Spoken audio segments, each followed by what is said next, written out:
Deus tem planos para cumprir em nossas vidas. Essa é a mensagem de toda a Bíblia e é isso mesmo que estamos estudando aqui no Encontro com a Palavra, escrito pelo pastor Dick Woodward e narrado pelo pastor Edson Bruno. Fique atento a mais um programa que o Ministério Cooperativo Internacional leva a você. Com você agora, pastor Edson Bruno.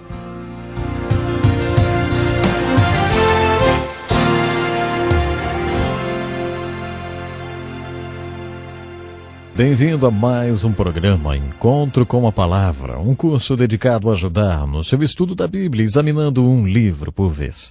O objetivo desse curso é ajudá-lo a entender a Palavra de Deus, para que você possa cada vez mais aplicá-la na sua vida. Estamos estudando as aplicações práticas para a nossa vida contidas no livro de Números, na Bíblia Sagrada. Um outro acontecimento interessante no livro de Números está descrito no capítulo 13, quando eles mandaram espiões para observar a terra de Canaã. Eu tenho certeza que você já conhece essa história. Eles são enviados para observar a terra, o seu povo, ver se eram muitos ou poucos, fortes ou fracos. Os espias tinham que observar as cidades para ver se elas estavam desprotegidas ou se eram cidades fortificadas difíceis de serem conquistadas. Quando os 12 espias voltaram, não tinham como descrever a fartura daquela terra. Eles trouxeram caixas de uvas que, de tão grandes, eram necessários 2 homens para carregá-los em varas. Você já pensou nisso? Bom, isso nos dá uma ideia da indescritível fartura daquela terra. Mas os espias também viram que os povos eram gigantes, guerreiros e bem organizados. Suas cidades eram tremendamente fortificadas. Os espias então disseram: eles são tão grandes que nos sentimos como gafanhotos perto deles. Agora vamos ver um outro tipo de mas no relatório dos espias. Mas Calebe animou o povo quando se apresentou diante de Moisés. Vamos subir de uma vez e tomar as cidades, porque nós podemos conquistá-las. Calebe e Josué foram os únicos a darem uma perspectiva positiva.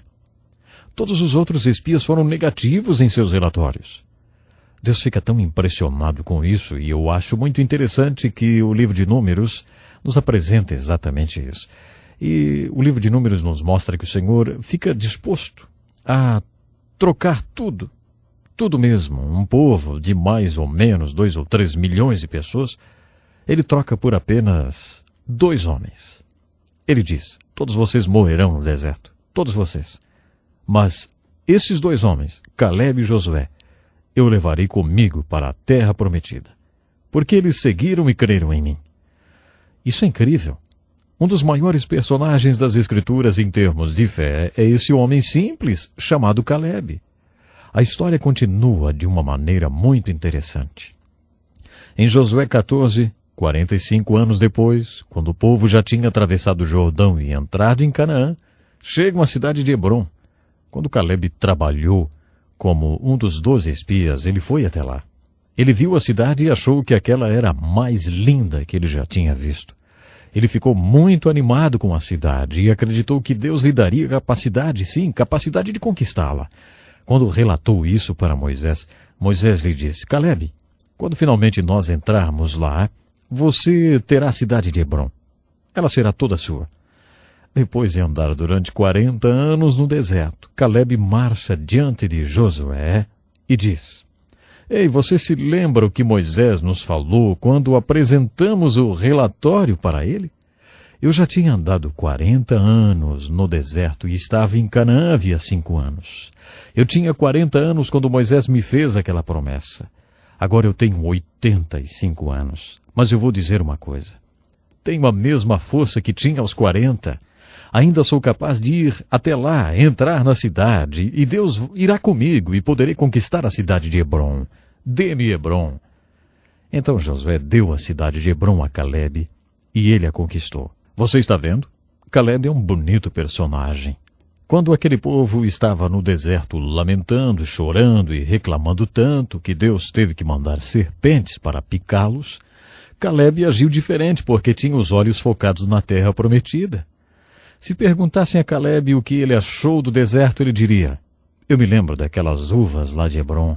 do solo fértil e da beleza da cidade. Caleb nunca perdeu essa visão. Quando aqueles espias voltaram e apresentaram seu relatório, 10 deles eram como a maioria da liderança hoje em dia. Eles eram especialistas no que podemos chamar de gigantologia. Eles sabiam tudo sobre os problemas e obstáculos.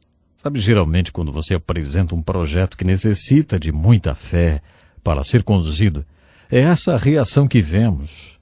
Se você tiver 12 homens na liderança, 10 deles serão especialistas em gigantologia, ou em focalizar os obstáculos e os problemas somente. Eles vão apresentar todas as razões pelas quais o projeto não vai dar certo e não deve ser levado adiante. Homens como Caleb e Josué não veem os gigantes, mas veem Deus.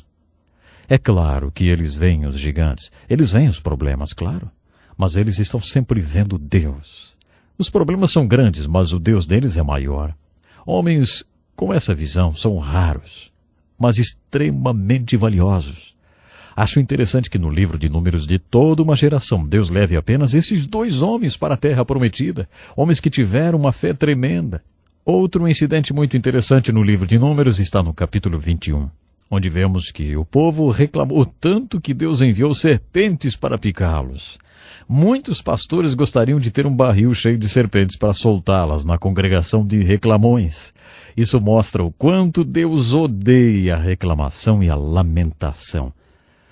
A reclamação é o oposto de fé. Deus manda serpentes para picar esses que reclamam. Então, quando vários deles estão morrendo por causa das picadas das cobras, Deus envia uma mensagem de misericórdia. Deus diz a Moisés: pegue uma serpente de bronze e erga numa vara no meio do acampamento. Todo aquele que foi picado por serpente irá até o centro do acampamento, olhará para a serpente de bronze que está erguida, e então será sarado da picada. Muitos dos que reclamaram e foram picados pelas serpentes disseram: isso desafia todas as leis da ciência médica. O que olhar para um pedaço de bronze tem a ver com uma picada de cobra? Esses então morreram que nem moscas. Mas outros disseram: isso não é muito científico, mas pelo menos é uma esperança. Eu estou morrendo. Estou inchando como um sapo. Eu estou morrendo por causa dessa picada. Essa é a única esperança que eu tenho. Esses foram carregados até o centro do acampamento ou se arrastaram até lá. E quando olharam para a serpente de bronze, foram curados da picada. Simples assim. Esse é um dos grandes milagres da Bíblia. Uma linda história. É interessante que esse milagre do Velho Testamento seja apenas mais um, até que você chegue no capítulo 3 do Evangelho de João. Nesse capítulo, Jesus faz uma aplicação. Jesus mostra que, mesmo tendo sido grande, ele não é apenas mais um milagre do Velho Testamento. Jesus tinha passado a noite conversando com um rabi chamado Nicodemos, para quem falou: eu tenho que ser levantado numa cruz. Assim como Moisés levantou aquela serpente numa vara, eu tenho que ser levantado numa cruz porque sou o único filho de Deus. Como o único filho de Deus levantado na cruz, eu serei a única solução de Deus para o problema do pecado do mundo. Eu deverei ser levantado na cruz porque, como único filho de Deus e única solução de Deus, serei o único Salvador providenciado por Deus. Eu sou o único Salvador que Ele enviou. No 3º capítulo de João, versículos 14 e 21, Jesus faz a mais dogmática de suas afirmações. Ele fez muitas afirmações dogmáticas do tipo: eu sou o caminho e não há outro. Ele diz também: devo ser levantado como Moisés levantou aquela serpente de bronze. E quando as pessoas olhavam ela, eram curadas das picadas das serpentes. Quando eu for levantado na cruz e as pessoas olharem para ela e crerem, os seus problemas com o pecado serão totalmente solucionados.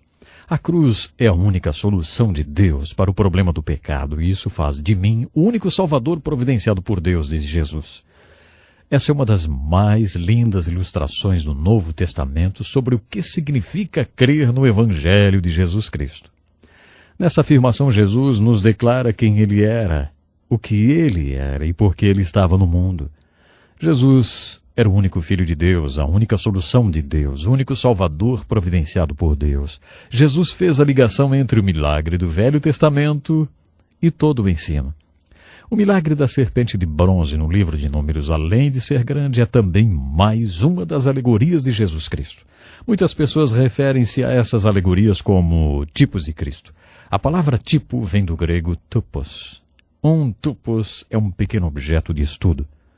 Um símbolo que causa um impacto em você e em mim. Acredito que seja esse o propósito desse grande milagre. No livro de Números, vemos várias verdades alegóricas e interessantes. É interessante ver o que acontece quando a tenda ou tabernáculo é erguido e a nuvem vem sobre ela, enchendo-a e tornando-a o centro de orientação divina para todo o povo. A maneira como Deus guiou aquele povo é uma figura alegórica linda e interessante de como Deus nos guia hoje pelo seu Espírito. Acho interessante a alegoria da história da carne e do maná. E o que Deus disse quando eles tiveram saudade do Egito. Vocês querem isso, é? Então é isso que vocês terão. Considero uma aplicação devocional muito forte. Deus suprirá as nossas necessidades, mas se insistirmos em ter alguma coisa que não é da vontade dele, ele vai permitir que nós tenhamos. Mas isso vai definhar as nossas almas. Acho interessante ver quando eles mandaram os espias. Os 12 voltaram, mas apenas 2 tiveram fé. 10 não tiveram. É interessante perceber que aqueles 10 espias morreram porque não tiveram fé e nunca entraram na terra prometida. Finalmente, é alegórico e interessante ver o que o Evangelho de Jesus Cristo declarou de maneira tão clara e dogmática, fazendo menção da história das picadas das serpentes e de como as pessoas deveriam apenas olhar para a serpente de bronze. Porque se elas simplesmente olhassem com fé, seriam salvas, mesmo que não fizesse sentido olhar para aquele símbolo. Da mesma forma que a serpente de bronze era semelhante às serpentes, Jesus era semelhante aos homens. E assim como a serpente foi levantada, Jesus também foi levantado na cruz. Todos que olharem para ele com os olhos espirituais serão salvos da mordida do pecado. Eu gostaria de saber se você já olhou para Jesus Cristo levantado na cruz. Você já colocou a sua fé e confiança em tudo que Jesus fez por você na cruz? Ele é a única solução, porque Jesus Cristo é o único Salvador.